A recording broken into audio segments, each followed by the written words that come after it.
Viktor Gyokeres, 54 goals last season, 13 assists too. The perfect signing, right? Well, things are starting to get a little complicated. Gyökeres is reportedly furious that Sporting are not honouring a gentleman's agreement to let him leave for 59 million this summer. And after that, the Sporting president came out and said that the Portuguese club would not bow down to threats. And now, a quite frankly bizarre clause in Gyökeres' contract has emerged, and it is cause for concern at Old Trafford. Hello guys, and welcome back to United District. And today we are speaking about Viktor Gyökeres. And now, it's strange, this saga, it's just changing every day. But I mean, initially, after we lost that Europa League final, I don't think anyone thought that we'd be getting him, because all of the reports suggested that he wanted Champions League football. And then Ben Jacobs came out. That was probably the major report where it said that he's still very keen on a move despite the lack of Champions League football. And it seemed like, oh, this is kind of opening up a little bit again. Similar to the fact where the Matheus Cunha deal and the Bryan Mbeumo deal, obviously that is a little bit up in the air at the moment, but both players kind of made it clear that they wanted United, and it seems like Gyökeres might have been going in the same direction. We've had a lot of different reports from Portugal, etc., where this man, Gyökeres' agent, seems to be at the heart of it. So, I mean, this morning, it's Saturday morning, and reports came out that Gyökeres had informed United that he will not be joining and that he wanted to join Arsenal instead. Since then, Fabrizio Romano has explained that that's not the case and United are still in the race. So that's one part of the confusing story.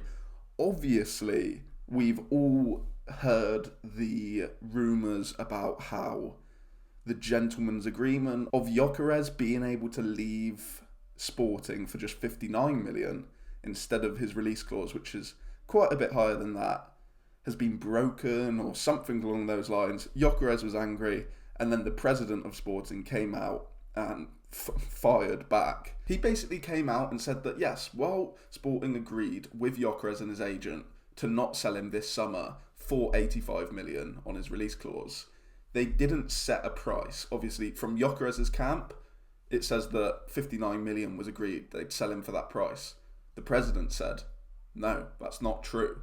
And with Gyökeres' camp kind of bigging that story up, he responded quite fiercely, saying, yeah, we're not going to respond to threats. So that showed that there was a little bit of tension growing. Now, this is the latest part of the story, and it's just a little bit confusing. So this came from Portugal outlet Ebola, and essentially, Gyökeres' agent, when he joined Sporting, included a clause where if they ended up rejecting a fee, which is over 51 million, then he would be able to demand 10% of that rejected bid, I guess as a make weight for the fact that they've rejected it. It's a little bit confusing. It's definitely not something you'd see in a right back's contract, that's for sure. This is strikers all the way. So, but if he decides to activate that clause, if they end up rejecting a bid from United or Arsenal, then they have threatened to refuse to sign Gyökeres for anything below his release clause, which is around 85 million. Now, I think we all know that United would not go anywhere near that deal if it goes up to 85 million pounds. Arsenal probably wouldn't go near that deal if it was 85 million pounds.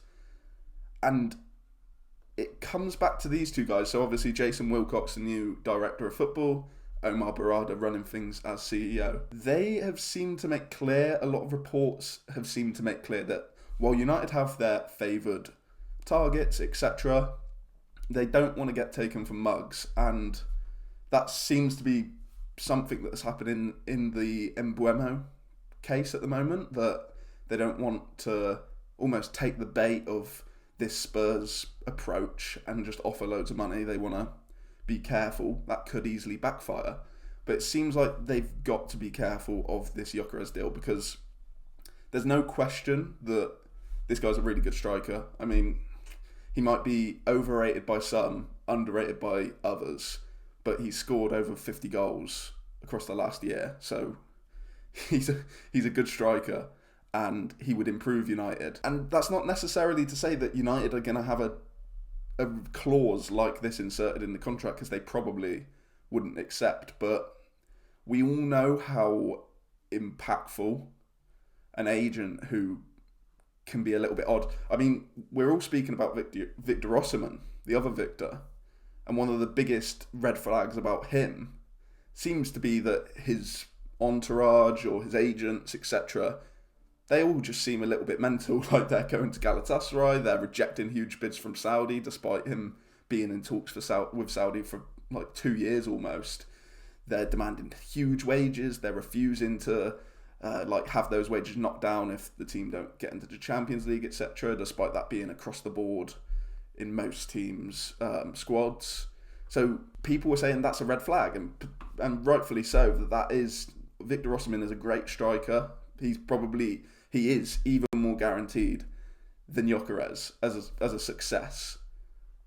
But if we're speaking about Osimhen's entourage and the people around him, you've also got to speak about this, because the last week or so, it's exciting transfer-wise, but is it just me, or is it a little bit concerning seeing all of this, a lot of it probably driven by this agent or Sporting on the other side? As this deal's been going, I've been in the middle, where I get the concerns that he's coming from Portugal.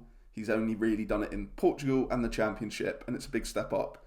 Whereas obviously a lot of people want Osimhen because even though he's not played in the Premier League, he's played in the top 5 leagues to an elite level. He's in his prime, as is Gyökeres, but I think a lot of people would rather go that way. And to be fair, maybe we don't get either, because they are both a lot of money, a lot of wages, and it seems like a lot of baggage for both of them. So yeah, let me know. Do you think United should go for Gyökeres? Are you a little bit concerned about all of this noise, his agent putting bloody clauses like this into a contract? It just seems a little bit odd. And then obviously you've also got the gentleman's agreement, which, was it a gentleman's agreement? Because Sporting have gone back on it.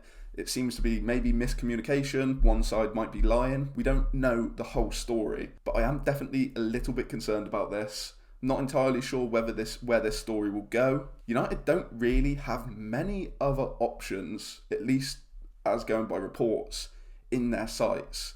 Potentially we'll see that if and when Mbeumo gets over the line, but it will be interesting to see. But yeah, let me know your thoughts on this in the comments below. What do you think of Viktor Gyökeres? What do you think of the story around him? And thank you for watching. We'll see you in the next one.